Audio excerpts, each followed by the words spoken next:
ప్రియమైన సహోదరి సహోదరుడా, ప్రభువైన యేసుక్రీస్తు వారి నామం పేరిట మీ అందరికీ శుభవందనాలు. ఈ ఉదయకాలము పరిశుద్ధ గ్రంథంలో నుంచి మార్కు సువార్త 16వ అధ్యాయము 15వ వచనాన్ని ధ్యానాంశముగా తీసుకుందాం. మరియు మీరు సర్వలోకమునకు వెళ్ళి సర్వసృష్టికి సువార్తను ప్రకటించుడి. ప్రియా సహోదరి సహోదరుడా, ఆ దినముల్లో యేసుక్రీస్తు ప్రభువారు మరణ పునరుద్ధానాలను గెలిచి తిరిగి లేచాడు. ఆయన తిరిగి లేచి వారి మధ్య 11 మంది శిష్యుల మధ్య వారు భోజనం చేస్తున్నప్పుడు వారి మధ్య ప్రత్యక్షమై వారితో చెప్పుచున్నటువంటి మాటలు, ఆ ప్రత్యక్షతను గురించి వారు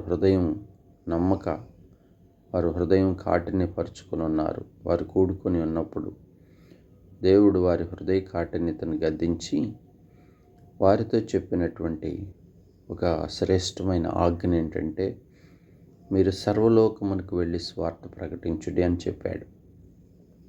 ఆయన శిష్యులు అయిన మనతో కూడా ప్రభువు ఈ ఉదయకాలం మనతో మాట్లాడుతున్నాడు. సువార్త ప్రకటించుట అది శ్రేష్టమైనటువంటి ఒక గొప్ప అనుభవం.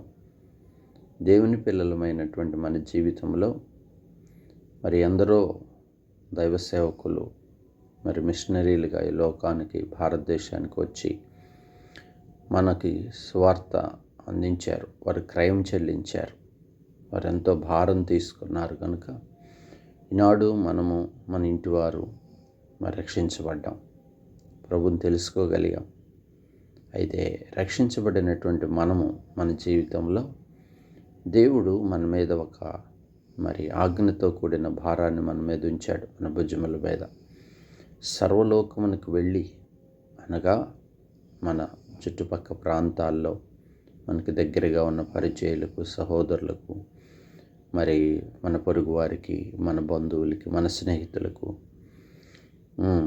మన ప్రాంతవాసులకు మనమున్న చోట సర్వలోకములో ఎక్కడికైనా వెళ్ళి సువార్త ప్రకటించాలంటున్నాడు. సువార్త ప్రకటించటం అది శ్రేష్టమైన అనుభవం. అంతేకాదు, వాక్యములు ఏం రాశాడంటే, సువార్త ప్రకటించి వారి పాదములు సుందరములు, అవి పర్వతముల మీద ఉన్నాయని లేఖనాలు సెలవిస్తున్నాయి. నహుము 1:15 ప్రకారం ఆ మాట సెలవిస్తున్నాడు. నీ పాదములు పర్వతముల మీద ఉన్నవి, అవి సుందరములు అంటున్నాడు. అంతేకాదు, పౌలు కూడా చెప్తున్నాడు. ఏమంటున్నాడు అంటే, సువార్త నిమిత్తం ప్రయాసపడాలంటున్నాడు. సువార్త ప్రకటించకపోతే, అయ్యో నేను సువార్త ప్రకటించకపోతే నాకు శ్రమ అంటున్నాడు. కాబట్టి శుభవర్తమానం.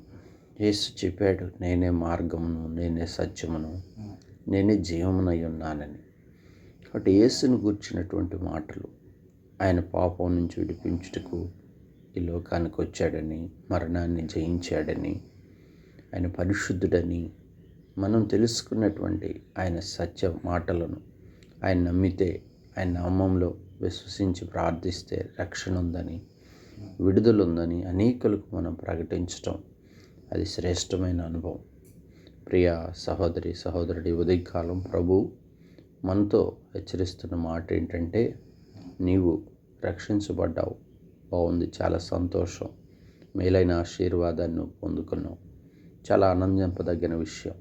అయితే నీవు పొందిన ఆ రక్షణ అనుభవాన్ని, నీవు పొందిన ఆత్మీయ జీవితాన్ని, నీవు పొందినటువంటి ఆ సంతోషకరమైన నిత్యజీవపు వారసత్వాన్ని అనేకులకు పంచగలుగుతున్నావా? సువార్త రూపంలో ఇతరులను పురికొల్పగలుగుతున్నావా? సువార్త ద్వారా కొన్ని ఆత్మలను సంపాదించగలుగుతున్నావా? రాజ్యవ్యాప్తిలో పాలిభాగస్తుడు అవుతున్నావా? లేక నిర్లక్ష్యం ఉంటున్నావా? ఈరోజు ప్రభు మనల్ని ప్రశ్నిస్తున్నాడు. అందుకనే కొంత సమయమైనా మనం దినములో సువార్త ప్రకటించడానికి భారం తీసుకోవాలి. వారంలో ఒక దినమైనా దేవుని కొరకై సువార్త ప్రకటించుటకు మనం సమయం ఇవ్వాలి. సువార్త ప్రకటించడం ఒక గొప్ప ఆధిక్యత. ఒక గొర్రె ఇంకొక గొర్రెను కనాలి, ఒక్కరు ఇంకొకరిని రక్షించాలి. ఇంటి వారిని, పొరుగు వారిని, బంధువులను, స్నేహితులను, మరి ఎందరో మరి లోకములో అన్ని జనులుగా ఉంటున్నవారు, నశించిపోతున్నవారు మన చుట్టుపక్కల అనేక మందిని చూస్తున్నాం. వారి మధ్య మంచి సాక్ష్యము కలిగి స్వార్థ ప్రకటిస్తూ మనం బ్రతకాలని ప్రభు వాక్యం ఉదయకాలం మనతో హెచ్చరిస్తున్నాడు. మీరు సర్వలోకమునకు వెళ్ళి స్వార్థ ప్రకటించుడంటున్నాడు. ఈ అనుభవం గొప్పది. మన పితరులు పౌలు, స్టెఫను, మరి అనేకులు మనం బైబిల్ గ్రంథంలో పేతురు, మరి దేవుని చిత్తములో ఉన్న ఫిలిప్పు, అందరూ కూడా వారు ఇచ్చిన మాటల ప్రకారం వారు సత్య సువార్తను ప్రకటించి హతసాక్షులయ్యారు. కాబట్టి ప్రియ సహోదరి, సహోదరుడా, మన ఆధ్యాత్మిక జీవితంలో ఈ అనుభవం గొప్పది.